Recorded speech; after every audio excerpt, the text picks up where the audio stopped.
नमस्कार दोस्तों, स्वागत है आपका एशिया सफर तक के यूट्यूब मंच पर। मैं हूं आपके साथ जितेंद्र कुमार। दोस्तों, सोमवार के दिन, जी हां, सोमवार के दिन करीब 5 घंटे की मैराथन बैठक चलती है और ये बैठक हमारे देश के रक्षा मंत्री राजनाथ सिंह जी के आवास के ऊपर। लेकिन ये रक्षा मंत्रालय के संबंधित कोई भी बैठक नहीं थी। ये बैठक संगठन, भारतीय जनता पार्टी के संगठन के लिए बैठक ये थी, ये मीटिंग था, क्योंकि राजनाथ सिंह 2 बार पहले भी भारतीय जनता पार्टी के राष्ट्रीय अध्यक्ष रह चुके हैं और कहीं ना कहीं नरेंद्र मोदी और अमित शाह राजनाथ सिंह का उपयोग संघ के साथ समन्वय बिठाने में करते हैं। तो लेकिन राजनाथ सिंह के बाद इसलिए अध्यक्ष पद पर लाया गया था कि राजनाथ सिंह को जो टास्क दिया उसमें राजनाथ सिंह फेल्योर हो गए थे। फिर भी एक मॉडरेट चेहरा देखकर दोनों गुजराती राजनीति को करते हैं। तो राजनाथ जी के जो आवास के ऊपर लगातार 5 घंटे तक जो बैठकें चली, उस बैठक के अंदर अमित शाह जी मौजूद थे। ये वर्तमान में सरकार चला रहे हैं और संगठन चला रहे हैं। साथ में जेपी नड्डा साहब भी थे, जो देवताओं का देवता नरेंद्र मोदी को बता देते हैं, जो राष्ट्रीय अध्यक्ष भारतीय जनता पार्टी के अध्यक्ष बने। अध्यक्ष बनने के बाद उनका समय काल खत्म हो गया। 30 जून उस कार्यकाल को, चुनाव को देखते हुए उस कार्यकाल को बढ़ाया गया था 30 जून तक। अब वो भी कार्यकाल खत्म हो गया। अब वो जबरदस्ती जवड़िया एक्सटेंशन पे हैं, वहां केंद्र में मंत्री भी बने हुए हैं। पार्टी के अध्यक्ष पद भी उनके पास है, क्योंकि वहां पे कोई नया अध्यक्ष नहीं बना। इसी नया अध्यक्ष के लिए बैठक हो रही थी, जिसमें अमित शाह, जेपी नड्डा साहब, बीएल संतोष जनरल सेक्रेटरी ऑर्गेनाइजेशन, ये संघ की ओर से डेपुटेशन पे आती है पार्टी के भीतर। उनका मुख्य काम जो है क्रियान्वयन का, समन्वयन का है, समन्वय बैठाने का। लेकिन यही बीएल संतोष जब जनरल सेक्रेटरी ऑर्गेनाइजेशन जो थे, महामंत्री संगठन, तभी जेपी नड्डा साहब ने कहा था कि हमें संघ की जरूरत अब नहीं है, बीजेपी खुद से देख लेगी। और इस पे बीएल संतोष, अब एक दत्ता जी जो है, अब जो संघ को चलाने का जो अधिकार है, पूर्ण रूप से जो एग्जीक्यूटिव पावर है, क्योंकि वो नंबर 2 पोजीशन पे आते हैं। अब संघ के भीतर जब सरसंघ चालक जो होते हैं, जो वर्तमान में मोहन भागवत जी हैं, उनकी पोजीशन जो है वो केवल एक राष्ट्रपति जैसे होती है, और जो पूरा पावर होती है पूरी संघ को चलाने का, जो डे टू डे काम करने का, वो सारा जिम्मा दत्तात्रेय के हाथ में होती है। तो उनका इस मीटिंग के भीतर होना काफी महत्वपूर्ण होती है। और उसके बाद अरुण कुमार, संयुक्त सचिव अरुण कुमार, बार बार कहीं ना कहीं, कई बार आप देखे होंगे, चाहे हरियाणा हो, महाराष्ट्र हो, कर्नाटक हो, जब कभी भी भारतीय जनता पार्टी और संघ के बीच में कुछ खटपट होती है तो अरुण वहां पहुंच जाते हैं। ये एक बीच बचाव के रूप में काम करते हैं, एक महत्वपूर्ण रूप। ये बैठक करीब 5 घंटे तक लगातार चर्चा होती रही। नतीजा क्या निकला? 0/0। जी हाँ, क्योंकि एन गेन कैन करेन करके अमित शाह जो चाहते हैं वो आदमी अध्यक्ष बने, जो जेपी नड्डा जी जैसे जो है ना, उनके लिए, अमित शाह के लिए रबर स्टाम्प का काम करे।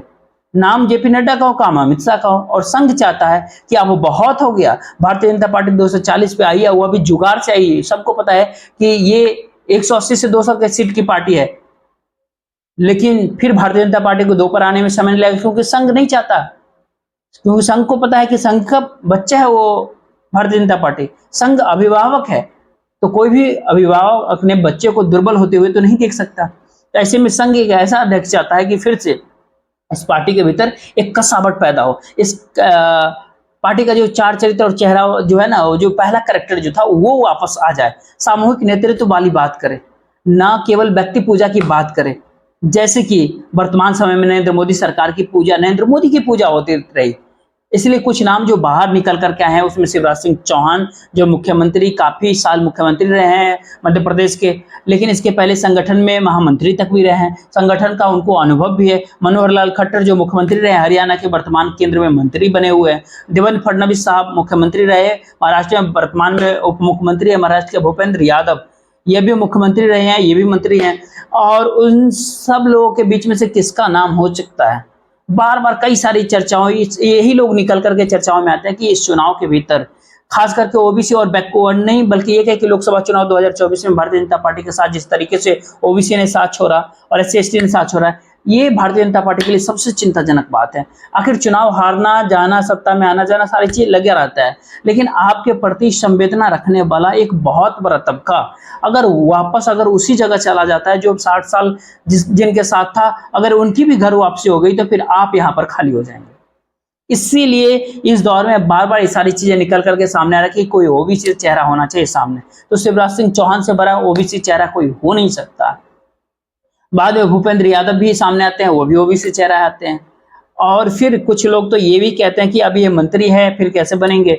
तो फिर राजनाथ सिंह और जेपी नड्डा ये जब भी अध्यक्ष बने थे तो मंत्री पद पे ही थे। तो मंत्री पद का इस्तीफा दे करके इन्होंने अध्यक्ष पद की बागडोर संभाला था। इसमें शिवराज सिंह चौहान को मंत्री पद की इस्तीफा दे करके इस बागडोर को संभालना कोई बड़ी बात नहीं। फिर भी एक मत नहीं हो पाया इस बात पे। कहीं ना कहीं एक बात होने लगी, सब जगह ओबीसी बैठे हैं, प्रधानमंत्री ओबीसी है, बाकी जगह ओबीसी, तो कोई ब्राह्मण चेहरा सामने आना चाहिए। यदि ब्राह्मण लॉबी सामने लाने की बात करती है तो फिर देवेंद्र फडणवीस साहब आते हैं। देवेंद्र फडणवीस साहब संघ के तो खास हुआ करते थे, लेकिन जब वो नरेंद्र मोदी जी के गोद में जाकर बैठे तब संघ उनको आशंका की नजर से देखने लगी। इस बार संघ चाहता है कि कोई अपना व्यक्ति, कोई अपना आदमी, और फिर अपना आदमी और जो इस पार्टी को बचाए रखे, ना कोई ये दो गुजराती के हिसाब से पार्टी चलाए, जो पार्टी के जिसके लिए पार्टी जानी जाती थी उन सारी चीजों को सामने लेकर के देश के सामने आए। और इसी के जद्दोजहद के चलते संघ ने इस बैठक में कहीं ना कहीं बेनतीजा बैठक निकला। और बाद में ये कहा गया है कि अब जो है वो एक और जो है बैठकें होगी, मीटिंग होगी केरल के अंदर, केरल के मलक्कर में 30 अगस्त से उसके 2-4 दिन के अंदर एक संघ और भाजपा के भीतर एक बैठक होगी। उसमें कोई एक नाम निकल करके सामने आने की उम्मीद है, ऐसा चर्चा जो आता है। जो मुझे ऐसा प्रतीत होता है कि अमित शाह नरेंद्र मोदी की जगह पे, अमित शाह की अपनी एक अलग है, लेकिन अमित शाह की पूरी एक प्रयास रहता है कि इन 4 राज्यों के चुनाव के पहले अध्यक्ष पद तय हो जाए। अब ऐसे में संघ थोड़ा सा रिलैक्स बैठा हुआ। संघ चाहता है कि हमारा जो चॉइस है, हमारे हिसाब से यदि अध्यक्ष बताते हैं तो कल बनवा दो आप, हमको ऑब्जेक्शन नहीं, हमको दिक्कत नहीं है।